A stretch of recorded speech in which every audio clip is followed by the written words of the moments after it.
We revisit the Cowbell. Christopher Walken, Will Ferrell, I Got a Fever, and the only prescription is more cowbell. We talk about that with Buck Dharma and other members of Blue Oyster Cult and how that song had a resurgence in a big way thanks to Saturday Night Live.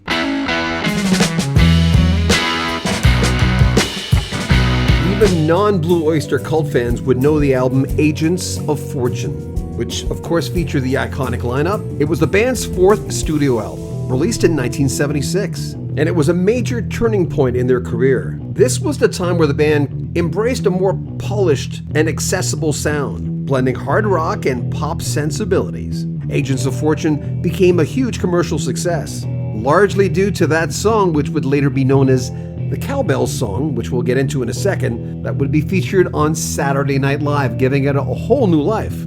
Don't Fear the Reaper. Written by Buck Dharma, the song has a haunting melody and existential lyrics.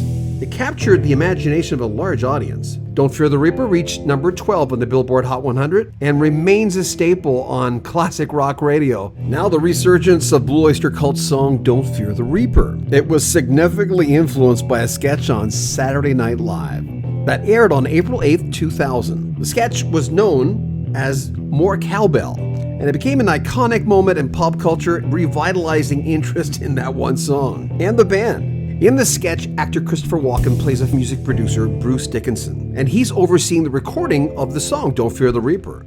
Will Ferrell portrays Gene Frankel, a fictional cowbell player who's very enthusiastic about playing excessive cowbell, which becomes the focal point of the whole skit. Now, despite the band's attempts to focus on the overall recording of the song, Walken's character insists that the track needs more cowbell. Walken delivers that now iconic famous line, "Guess what? I got a fever, and the only prescription is more cowbell." Now, the humor, of course, and the absurdity of the skit really struck a chord with fans, and it's become one of the most famous Saturday Night Live skits of all time. And that's when Don't Fear the Reaper had a resurgence. People wanted to hear it. And now it's ingrained in pop culture for a whole other reason. That's interesting now, and it's been going on since the 80s and probably before that, where a song can be featured in something and all of a sudden a new generation discovers it. How did that feel with the SNL thing? Arguably, it's the best publicity we've had in 20, 30 years. But, the cowbell is a ball and chain, for Blue Oyster Cult. We're stuck with it. You can't get away from it. So, we just ride with it. I would be remiss if I didn't mention a certain actor who dances really well. And I know, and by the way, I listened to your Christopher Walken song this morning. Walking her home. I didn't know it existed. Pardon my ignorance, but I was listening to it. It's really, really cool. I mean, it's almost like you, I know all you guys take it in great stride because it really was a compliment, and it's a huge part of culture. Gave it another life, of course. And that song's had many lives. Right. What was your first reaction when you saw the SNL clip with the cowbell? I thought it was really funny. Yeah. Really, really funny. I say this all the time, but my part is played by Horatio Sands. Yeah. The bass player, of course, always the fat guy. Now, I was fat, but I was never that fat. That adds to the comedy. Yes. I love that. It really opened up. General, the general populace at the time, the teens, the people that buy records, they never heard of Blue Oyster Cult in 2000, when it came out in 2000. So it introduced us to a whole new generation that, they might have heard the song. They didn't know what the name Blue Oyster Cult was, but they might have heard the song. But everybody knows about More Cowbell.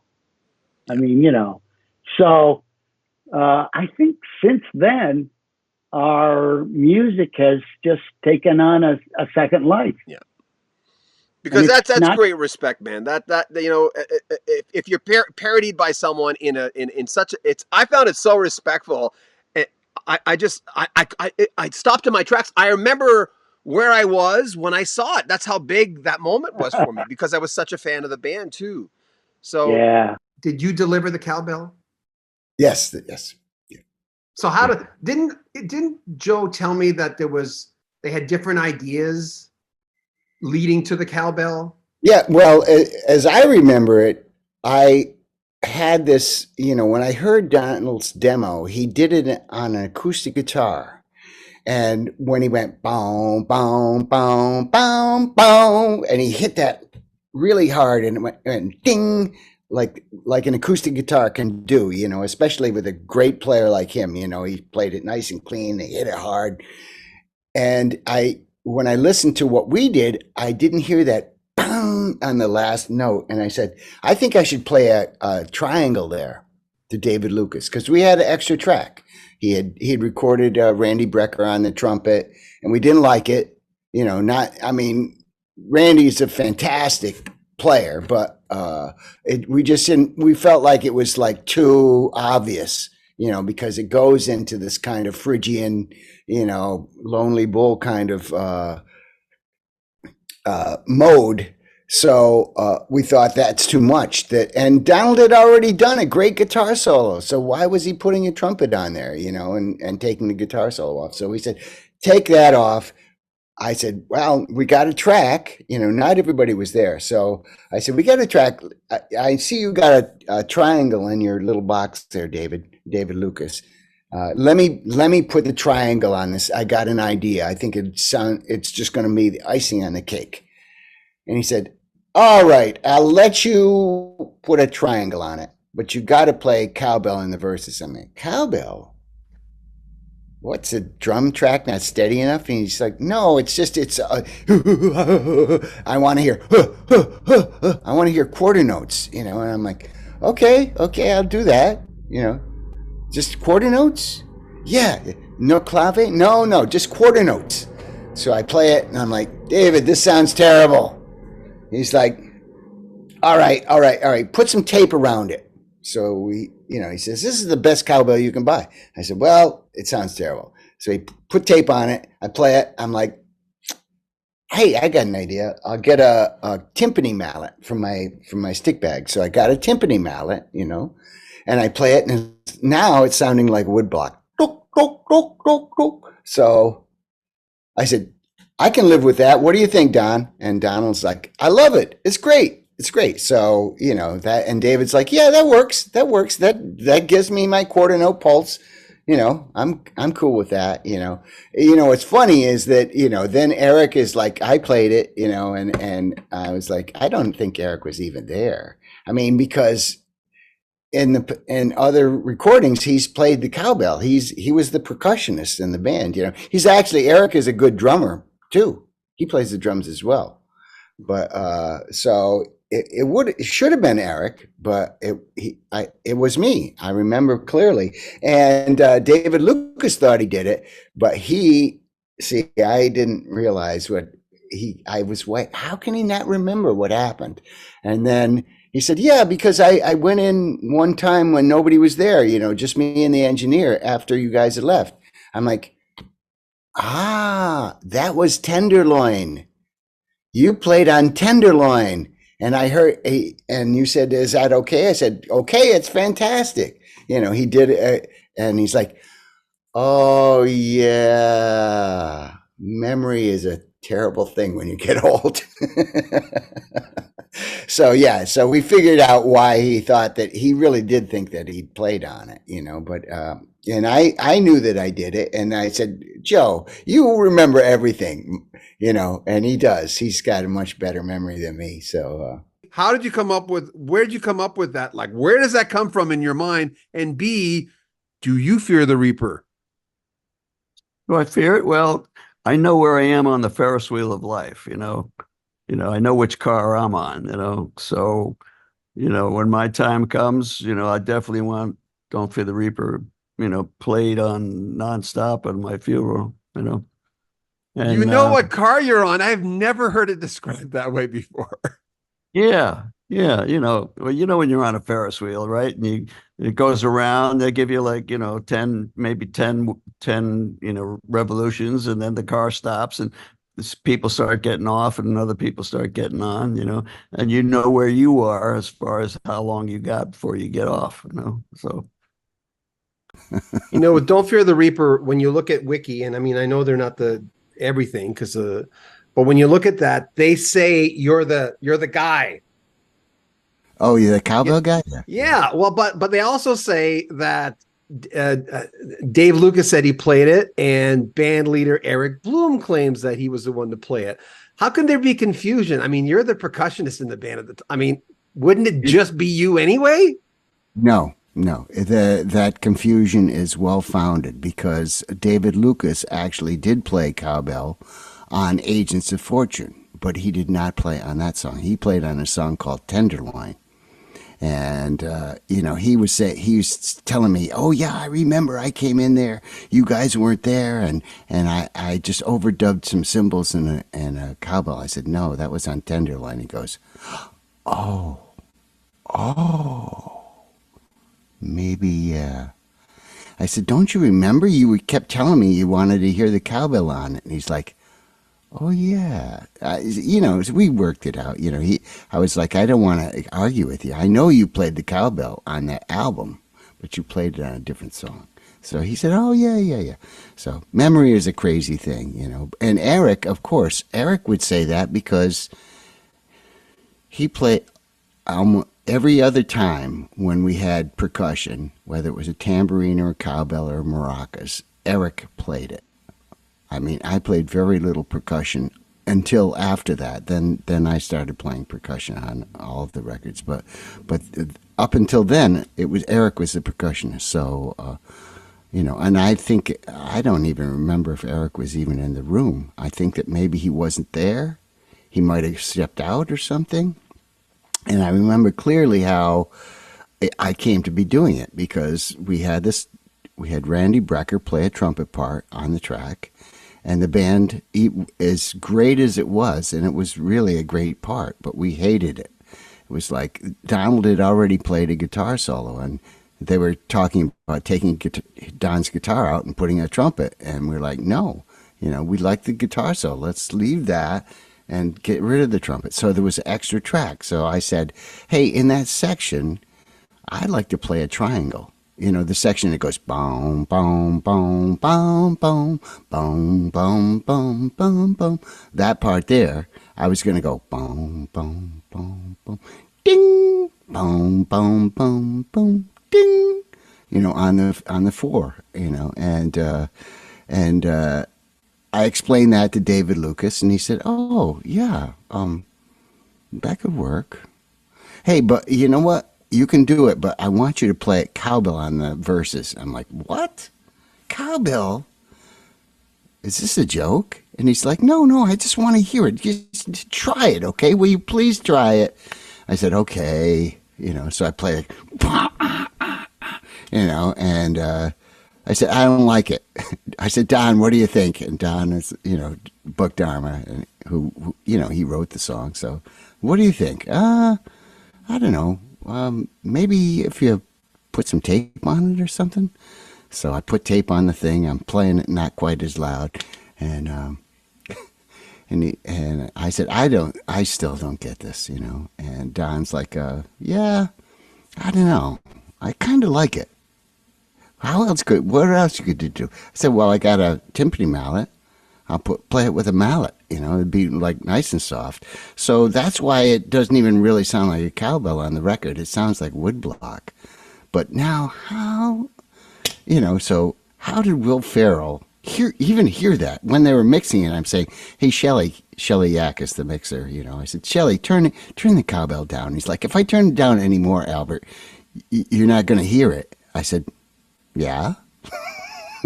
I couldn't hear it in the beginning. What's wrong with that? And Don is like, nah, Shelly, leave it the way it is. It's fine, Albert. It's fine. So it's pretty low in the mix, and it doesn't even sound like a cowbell. It sounds like a woodblock or something. There's been debate: is it a woodblock? No, it's a cowbell that's got tape wrapped around it and is being played with like a sort of hard timpani mallet. Do you still have it? The cowbell, it wasn't mine. It was David Lucas's. It belonged to David. I believe it was a JCR 5-inch cowbell, what you call cha-cha bell. So good for you guys. By the way, this is going to probably be the most ignorant. What is there actually cowbell on that song? Oh yeah, it's true. Well, here's my theory. Columbia, I think maybe the year before, 1999, or they put out Best of Blue Oyster Cult, Don't Fear the Reaper, and they remastered it for the CD. Now, you couldn't hear the cowbell on the vinyl. It was so deep into the buried. But when they mastered it for CD, the cowbell got louder. It got louder.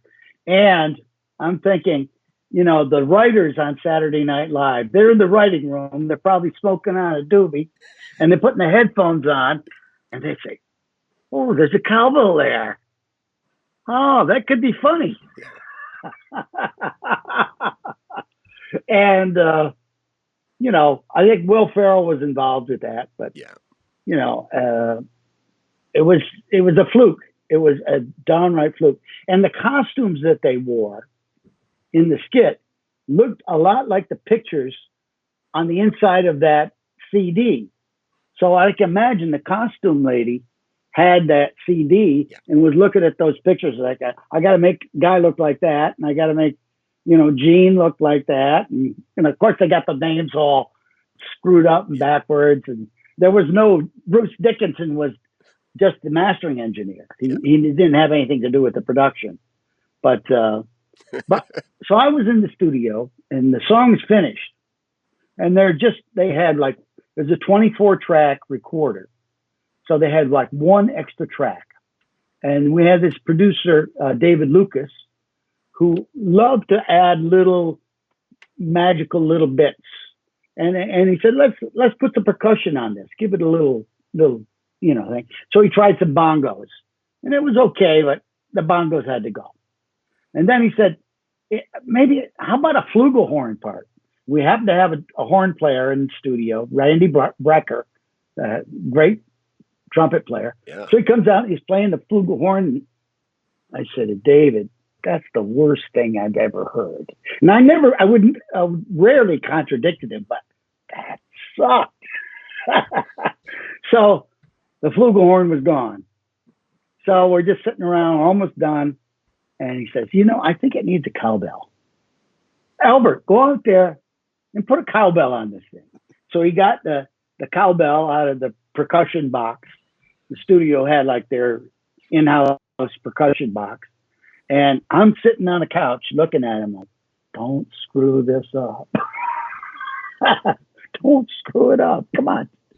And he played it one take, perfect, all the way through. No fix-ups, no overdubs, just solid, straight cowbell all the way through. And the rest is history. Wow. But David Lucas told him to do it, and then he did it. Well, now, Eric Bloom sometimes takes credit for the cowbell because Eric did play a lot of shakers and percussion on records. And David Lucas is a drummer and a very good drummer, so he often played some percussion parts. But I was a witness. There you go. I was sitting on the couch, and when Albert finished, I was like, that's over. And he didn't screw it up. Who really played the cowbell on Don't Fear the Reaper? Because I've had a lot of people on tape telling me the Bouchard brothers gave me one take, and I go online, I hear something else. No, the idea was definitely David Lucas's. David Lucas is the real Bruce Dickinson, as far as that sketch goes. He was one of the three producers on Agents of Fortune, the other guys being Murray Krugman and Sandy Pearlman. And David was the most musical guy, the nuts and bolts musical guy of the three of them. And after we recorded the track, he just said, okay, let's just be nice if there's some little glue going on down there with the cowbell. Of course, the whole premise of the sketch is just so ridiculously funny. So, but yeah, and I think he played the cowbell, but Albert thinks he did. So I don't know. I wasn't there when the Cowbell was recorded. What can I say? From Mark Melberg, they always enjoy it when I say their name. Yes, John, what is his favorite Blue Oyster Cult album? Best experience, favorite album, whatever you want to say. On your feet or on your knees. And because? Warts and all. Yep. Mixed by Jack Douglas. So that's. Oh, Jack Douglas, yeah. Yeah, he did a fantastic job, because before the record came out, I thought it was going to be awful, full of mistakes and all this stuff, but he just made it sound great. And it's like, okay, well, this is what we did, that was our raging live show. We'll have more from Buck Dharma coming up in the next few days. Make sure you comment on our videos, subscribe to our channel, and share our videos. If you want to help out Rock History Music, there's a link at the very top where you can make a donation or join our Patreon. But subscribe to our channel and like the videos. Share them on social media. We'd appreciate that. I'm John Bowden. This is Rock History Music.